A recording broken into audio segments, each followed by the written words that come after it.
nagbabalik tayo sa ang lihim na pahina. Kasama ang inyong paboritong host, ako nga pala si LJ. Akala nyo ay tapos na ang kwento ng umamin si Grace sa library.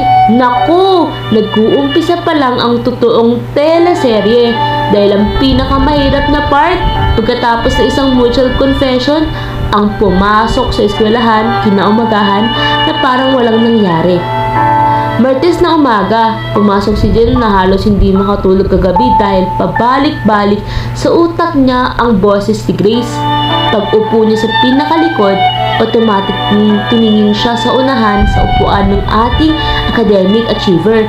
At sakto, lumingon din si Grace sa isang iglap, nagtagpo ang mga mata nila. Walang nagsalita, pero pareho silang napangiti ng pabebe bago mabilis na umiwas ng isang tingin. Dumating ang math period, ang paboritong oras ni Jen para titigan si Grace. Pero dahil alam ni Jen na crush din siya ni Grace, lalong naging mahirap pag-concentrate. Habang nagsusulat si teacher ng mga equations sa board, biglang may lumapit na kaklase kay Jen at may inabot na maliit na katuping piraso ng papel. Jen, ninapasa galing sa unahan galing kay Pres. Ang sulat kamay, napakaganda, napakalinis, tatak, Grace. Ang nakasulat, Makinig ka kay Teacher Jen. Huwag sa likod ng ulo ko ang titugan mo. Papakalitan tayo. T.S. Ang ganda ng gupit mo ngayon. hindi mapigilan ni Jen ang napangiti ng todo. Kumuha siya ng ballpen at sumulat ng sagot sa likod ng papel. Hindi ko kasalanan kung mas nakakaakit yung nasa unahan ko kaysa sa lesson ni Sir. Kita tayo sa kantin mamaya. Ipinasa ito pabalik sa unahan. Palihim na pinanood si Jen kung paano nakuha ni Grace ang papel. Nakita niyang bahagyang natigilan si Grace pagkabasa nito at dahan-dahang namula ang dulo ng mga tingin nito habang pilit na nagsusolve ng math problem.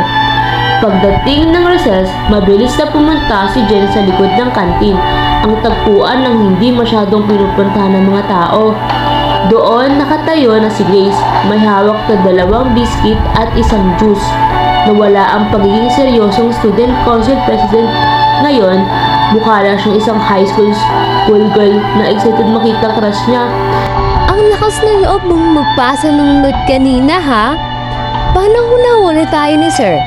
Di nahuli, hindi naman nila alam na ang seryosong si Grace marunong din pala magpadala ng love note sa klase. Hindi yun love note.